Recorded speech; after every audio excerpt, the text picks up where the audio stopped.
Hey guys, welcome to the study with Mayank. मैं हूं आपका मयांक। आज हम लोग टेस्ट 37 के अंतर्गत यूपीएससी प्रीलिम्स से संबंधित पर्यावरण एवं पारिस्थितिकी के प्रश्नों को देखेंगे। तो चलिए स्टार्ट करते हैं आज का वीडियो। देखते हैं मैं क्या क्या डिस्कस करना है यहाँ पर। आज का पहला प्रश्न है, सतकोसिया बाघ अभयारण्य के संदर्भ में निम्नलिखित कथनों पर विचार कीजिए। पूछा गया है कौन सा कथन यहाँ पर सही है। सतकोसिया बाघ अभयारण्य सुवर्ण रेखा नदी के तट पर स्थित है। यह छोटा नागपुर पठार और दक्कन पठार के बीच फैले एक संक्रमण के क्षेत्र में स्थित है। देखिए, सतकोसिया जो बाघ अभयारण्य है ये आपका उड़ीसा राज्य में, ये भुवनेश्वर में पड़ता है और ये सुवर्ण रेखा नदी के तट पर नहीं है बल्कि ये महानदी के तट पर पड़ता है। तो यहाँ पर आपका पहला वाला जो कथन है ये गलत हो जाएगा। यानी सतकोसिया उड़ीसा में महानदी के ऊपरी गाढ़ क्षेत्र के साथ फैला हुआ है, तो आपका पहला वाला कथन गलत है। सेकंड वाला कथन यहाँ पर बिल्कुल सही है।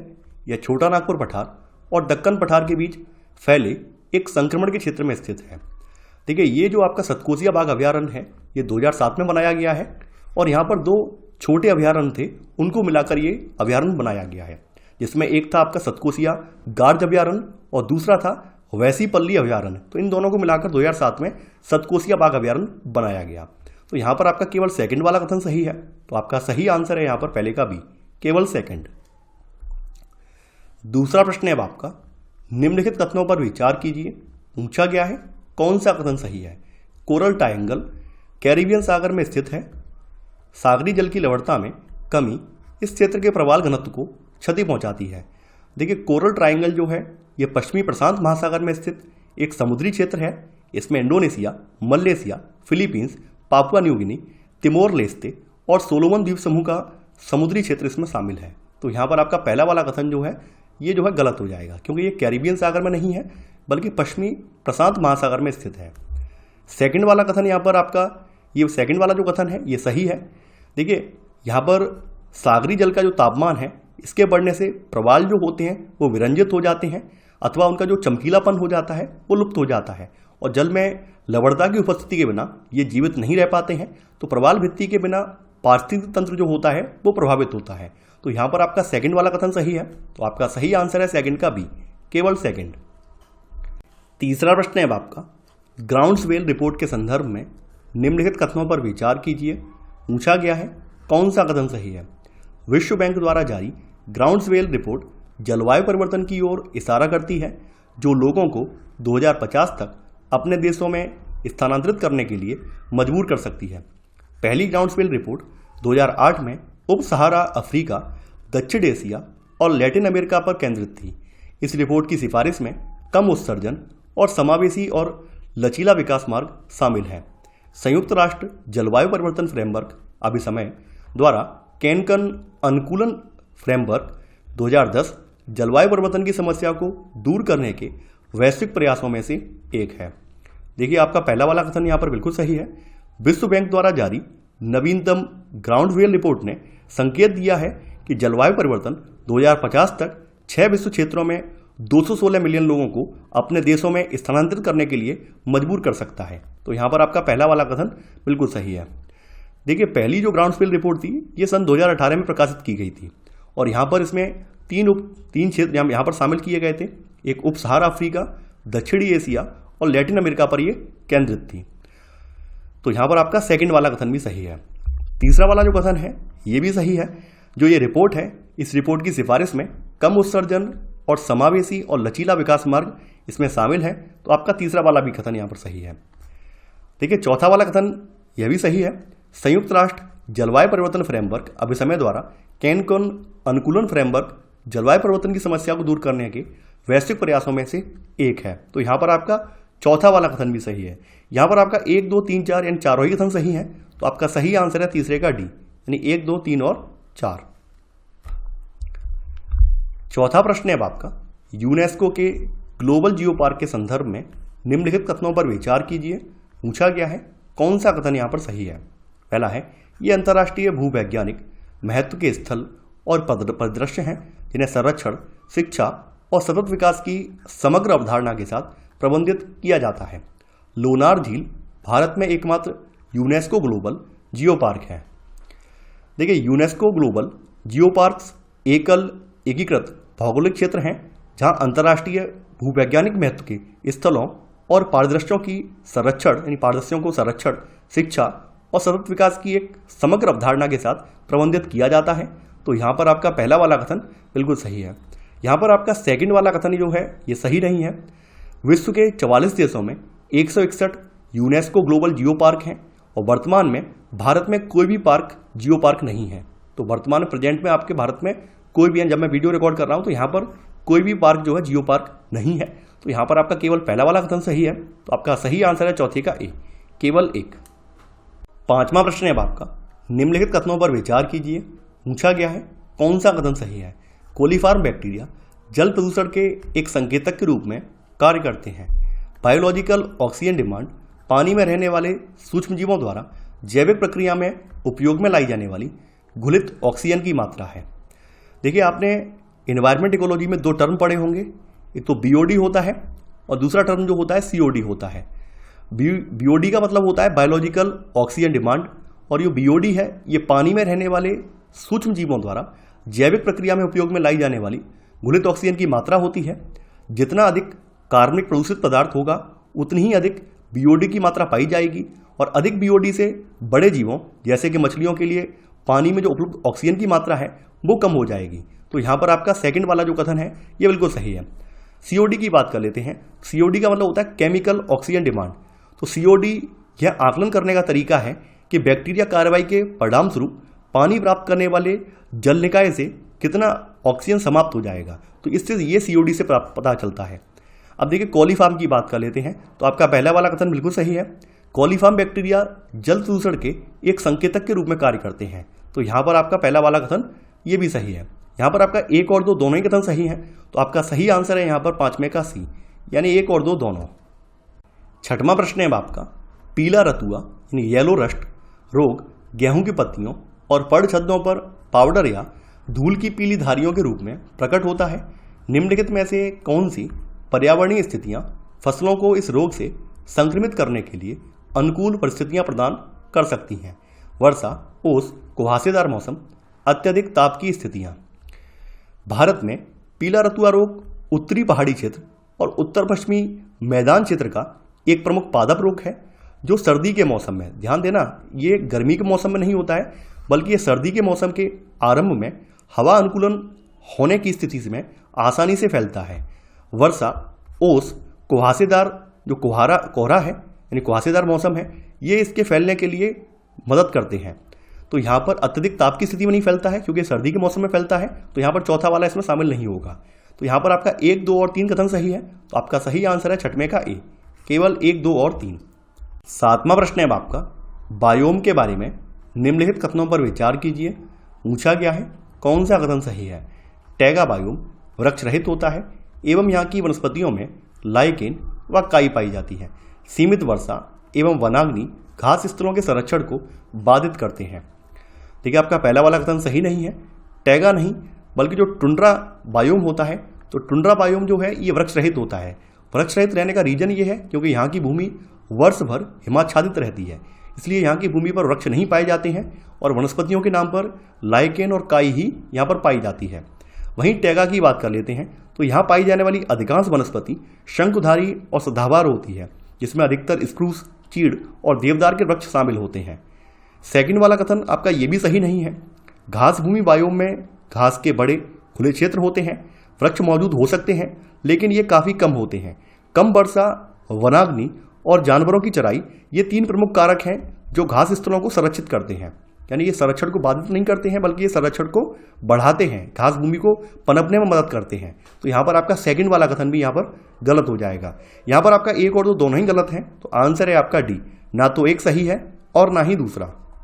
आठवां प्रश्न है आपका, वैश्विक पर्यावरण लाभ, महत्वपूर्ण जैव विविधता और वन परिदृश्य के संरक्षण हेतु भारतीय कृषि के रूपांतरण हेतु भारत सरकार द्वारा ग्रीन एनर्जी कार्यक्रम शुरू किया गया है। इस कार्यक्रम को शुरू करने में निम्नलिखित में से किस अंतर्राष्ट्रीय संगठन ने सहायता की है।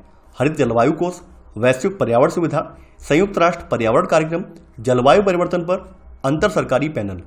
भारत सरकार ने वैश्विक पर्यावरण लाभ, महत्वपूर्ण जैव विविधता और वन परिदृश्य के संरक्षण हेतु भारतीय कृषि को बदलने के लिए खाद्य एवं कृषि संगठन के सहयोग से वैश्विक पर्यावरण सुविधा द्वारा सहायता प्राप्त ग्रीन एजी कार्यक्रम शुरू किया है।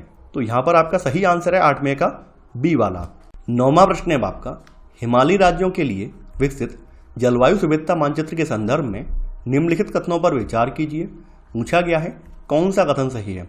केंद्र शासित प्रदेश जम्मू और कश्मीर के लिए सुविधता सूचकांक सबसे अधिक है। कम प्रति व्यक्ति आय और बड़ी संख्या में सीमांत किसान हिमालयी क्षेत्र में जलवायु परिवर्तन के अत्यधिक संवेदनशील होने के पीछे संभावित कारण है।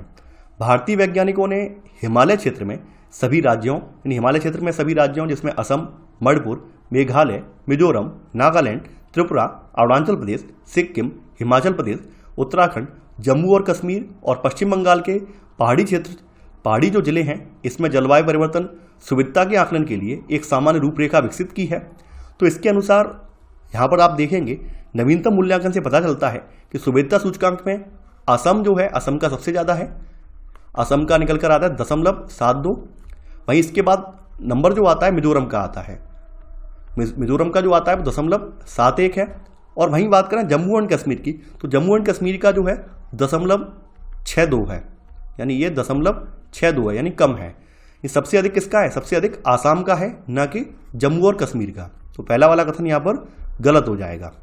सेकंड वाला कथन यहाँ पर बिल्कुल सही है। कम प्रति व्यक्ति आय और बड़ी संख्या में सीमांत किसान हिमालयी क्षेत्र में जलवायु परिवर्तन के अत्यधिक संवेदनशील होने के पीछे संभावित कारण है। तो यहाँ पर आपका सेकंड वाला कथन सही है। तो यहाँ पर आपका सही आंसर है 9 में का बी, केवल सेकंड। 10वां प्रश्न है आपका, स्पायरसैट-1 क्यूबसैट के संबंध में निम्नलिखित कथनों पर विचार कीजिए। पूछा गया है कौन सा कथन सही है। इस उपग्रह को भारतीय अंतरिक्ष अनुसंधान संगठन यानी इसरो द्वारा लॉन्च किया जाएगा। स्पायर कार्यक्रम का उद्देश्य पृथ्वी और अंतरिक्ष मौसम अवलोकन उपग्रहों का एक समूह प्रदान करना है। स्पायरसैट-1 CubeSat international satellite program in research and education, इसके तहत ये विकसित किया गया है और इसका वजन जो है वो 10 kg है, यानी ये 10 kg से भी कम है। और इसे भारतीय अंतरिक्ष अनुसंधान संगठन से आगामी PSLV पर प्रक्षेपित किया जाएगा। तो यहाँ पर आपका पहला वाला कथन बिल्कुल सही है। यहाँ पर आपका सेकंड वाला जो कथन है ये भी सही है। स्पायर अंतरिक्ष कार्यक्रम में सक्रिय विश्वविद्यालयों का एक संघ है जिसे अंतरिक्ष विज्ञान और इंजीनियर को आगे बढ़ाने हेतु निर्मित किया गया है। इसका उद्देश्य पृथ्वी और अंतरिक्ष मौसम का अवलोकन करने वाले उपग्रहों का एक समूह प्रदान करना है। तो यहाँ पर आपका सेकंड वाला भी सही है। यहाँ पर आपका 1 और 2 दोनों ही सही हैं। तो आपका सही आंसर है 10 में का सी, यानी 1 और 2 दोनों।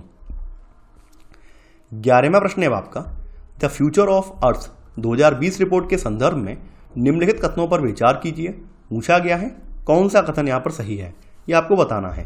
पहला है, इसे साउथ एशिया फ्यूचर अर्थ रीजनल ऑफिस और भारतीय विज्ञान संस्थान द्वारा संयुक्त रूप से जारी किया गया है। यह रिपोर्ट कार्बन फुटप्रिंट को कम करने और ग्लोबल वार्मिंग को 2050 तक 2 डिग्री सेल्सियस से कम तक अवरुद्ध रखने के उद्देश्य से तैयार की गई है। देखिए आपका पहला वाला कथन बिल्कुल सही है। यह रिपोर्ट साउथ एशिया फ्यूचर अर्थ क्षेत्रीय कार्यालय, दिवेचा, सेंटर फॉर क्लाइमेट चेंज और भारतीय विज्ञान संस्थान द्वारा संयुक्त रूप से जारी की गई है। तो यहाँ पर आपका पहला वाला कथन बिल्कुल सही है। सेकंड वाला कथन यहाँ पर यह भी सही है। यह रिपोर्ट कार्बन फुटप्रिंट को कम करने और ग्लोबल वार्मिंग को 2050 तक 2 डिग्री सेल्सियस से कम तक अवरुद्ध रखने के लिए उद्देश्य से तैयार की गई है। तो यहाँ पर आपका 1 और 2 दोनों ही सही हैं। तो आपका सही आंसर है 11 में का सी, यानी 1 और 2 दोनों। 12वां प्रश्न है आपका, पिग्मी हॉक के संदर्भ में निम्नलिखित कथनों पर विचार कीजिए। पूछा गया है कौन सा कथन सही है। पिग्मी हॉक असम के मानस राष्ट्रीय उद्यान में पाया जाता है। इसे गंभीर रूप से लुप्तप्राय के लिए प्रजातियों के रिकवरी कार्यक्रम में शामिल नहीं किया गया है। देखिए पिग्मी हॉक सुअर परिवार का एक छोटा सदस्य है और यह एक गंभीर रूप से लुप्तप्राय प्रजाति है। पिग्मी हॉक असम के मानस राष्ट्रीय उद्यान में पाया जाता है। तो यहाँ पर आपका पहला वाला कथन बिल्कुल सही है। यहाँ पर आपका सेकंड वाला जो कथन है यह भी सही है। रिकवरी कार्यक्रम के तहत 22 प्रजातियों को शामिल किया गया है जिसमें आपका पिग्मी हॉक शामिल नहीं है। तो यहाँ पर आपका 1 और 2 दोनों ही सही हैं। तो आपका सही आंसर है 12 का सी, यानी 1 और 2 दोनों। 13वां प्रश्न है आपका, राष्ट्रीय आपदा प्रबंधन प्राधिकरण के संदर्भ में निम्नलिखित कथनों पर विचार कीजिए। पूछा गया है कौन सा कथन सही है। एनडीएमए भारत में आपदा प्रबंधन के लिए एक संवैधानिक संस्था है। इसकी अध्यक्षता भारत के प्रधानमंत्री करते हैं। यह केंद्र क्षेत्र की योजना आपदा मित्र कार्यक्रम को लागू कर रहा है। एनडीएमए भारत में आपदा प्रबंधन के लिए सर्वोच्च संवैधानिक नहीं बल्कि ये एक वैधानिक संस्था है। तो आपका पहला वाला कथन गलत हो जाएगा। भारत के प्रधानमंत्री इसका नेतृत्व करते हैं। यह औपचारिक रूप से 27 सितंबर यानी 2006 को इसका गठन किया गया था और गठन जो है आपदा प्रबंधन अधिनियम 2005 के द्वारा इसका गठन किया गया है। तो यहाँ पर आपका सेकंड वाला कथन सही है। तीसरा वाला कथन यहाँ पर यह भी सही है। एनडीएमए भारत के 25 राज्यों के चयनित 30 सबसे अधिक बाढ़ प्रवण जिलों में आपदा प्रतिक्रिया में 6000 सामुदायिक स्वयंसेवकों को प्रशिक्षित करने पर ध्यान केंद्रित करते हुए मई 2016 से एक केंद्रीय क्षेत्र की योजना अर्थात आपदा मित्र को लागू कर रहा है। तो यहाँ पर आपका सेकंड और थर्ड कथन सही है। तो आपका सही आंसर है 13 का बी, केवल 2 और 3। 14वां प्रश्न है आपका, अनुसूचित जनजाति और अन्य पारंपरिक वन निवासी यानी वन अधिकारों की मान्यता अधिनियम 2006 के संदर्भ में निम्नलिखित कथनों पर विचार कीजिए। पूछा गया है कौन सा कथन यहाँ पर सही है। पहला है केंद्रीय पर्यावरण वन एवं जलवायु परिवर्तन मंत्रालय इस अधिनियम के कार्यान्वयन के लिए नोडल एजेंसी है। इस अधिनियम के अनुसार वन भूमि पर अधिकारों अथवा निवास की मान्यता के लिए अधिकतम सीमा 6 हेक्टेयर है। अधिकारों की मान्यता के लिए रिजर्व फॉरेस्ट, संरक्षित वन, इसके साथ राष्ट्रीय उद्यान और अभयारण्य शामिल किए गए हैं। देखिए आपका पहला वाला जो कथन है ये आपका सही नहीं है। वन अधिकार अधिनियम 2006 पूरे भारत में वंचित वन अधिकारों की बहाली के लिए प्रावधान करता है, जिसमें वन भूमि पर खेती करने के लिए व्यक्तिगत अधिकार और सामान्य संपत्ति संसाधनों पर सामुदायिक अधिकार दोनों शामिल हैं। इसके कार्यान्वयन के लिए जो नोडल एजेंसी है वो जनजातीय कार्य मंत्रालय है, न कि जलवायु परिवर्तन मंत्रालय। यानी कि यहाँ पर जो जनजातीय कार्य मंत्रालय है ये इसके लिए नोडल एजेंसी है। तो यहाँ पर आपका पहला वाला कथन गलत हो जाएगा। यहाँ पर आपका सेकंड वाला कथन ये भी सही नहीं है। वन भूमि पर अधिकारों की मान्यता के लिए अधिकतम सीमा जो है वो 4 हेक्टेयर की रखी गई है, ना कि 6 हेक्टेयर की। यानी यहाँ पर 4 हेक्टेयर की भूमि की सीमा रखी गई है, ना कि 6 हेक्टेयर भूमि की। आपका तीसरा वाला कथन यहाँ पर बिल्कुल सही है। अधिकारों की मान्यता के लिए रिजर्व फॉरेस्ट, संरक्षित वन के साथ राष्ट्रीय उद्यान और अभयारण्य शामिल किए गए हैं। तो यहाँ पर आपका केवल तीसरा वाला कथन सही है। तो आपका सही आंसर है 14 का डी, केवल थर्ड। 15वां प्रश्न है आपका, कार्टाजेना प्रोटोकॉल के संदर्भ में निम्नलिखित कथनों पर विचार कीजिए। पूछा गया है कौन सा कथन सही है।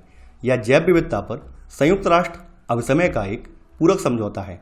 यह एक देश से दूसरे देश में जीवित संशोधित जीवों यानी एलएमओस के आयात और निर्यात को विनियमित करने के लिए कानूनी रूप से बाध्यकारी प्रक्रियाओं की स्थापना करता है। प्रोटोकॉल में एक अग्रिम सूचित अनुबंध AIA प्रक्रिया के प्रावधान है। भारत कार्टाजेना प्रोटोकॉल का पक्षकार है। देखिए आपका पहला वाला कथन बिल्कुल सही है। जैव विविधता पर कार्टाजेना प्रोटोकॉल जैविक विविधता पर संयुक्त राष्ट्र अभिसमय का एक पूरक समझौता है। सेकंड वाला कथन भी यहाँ पर सही है। यह एक देश से दूसरे देश में जीवित संशोधित जीव के आयात और निर्यात को विनियमित करने के लिए प्रक्रियाओं की स्थापना करता है। तो यहाँ पर आपका सेकंड वाला कथन भी सही है। यहाँ पर आपका तीसरा वाला कथन भी सही है। कार्टाजेना प्रोटोकॉल से कार्टाजेना प्रोटोकॉल में एक अग्रिम सूचित अनुबंध AIA प्रक्रिया के लिए प्रावधान है और AIA प्रक्रिया के तहत पर्यावरण में जानबूझकर जारी करने के लिए LMO निर्यात करने का इरादा रखने वाले देश को पहला प्रस्तावित निर्यात होने से पहले आयात करने वाले पक्ष को लिखित में सूचना करनी चाहिए। चौथा वाला कथन यहाँ पर बिल्कुल सही है। भारत कार्टाजेना प्रोटोकॉल के लिए एक पार्टी है और भारत ने इसे सन 2003 में ही अनसमर्पित कर दिया था। तो यहाँ पर आपका चौथा वाला कथन भी सही है। प्रोटोकॉल के कार्यान्वयन के लिए भारत में नोडल एजेंसी के रूप में पर्यावरण, वन और जलवायु परिवर्तन मंत्रालय भारत सरकार के लिए प्रतिबद्ध है। तो यहाँ पर आपका 1, 2, 3 और 4 चारों ही कथन सही हैं। तो आपका सही आंसर है 15 का डी, यानी 1, 2, 3 और 4। तो ये था हमारा आज का वीडियो। आई होप आपको आज का वीडियो पसंद आया होगा। आप लोग इस वीडियो को लाइक और शेयर करना बिल्कुल ना भूलें। तो चलिए आज के लिए बस इतना ही। Thanks for watching. जय हिंद।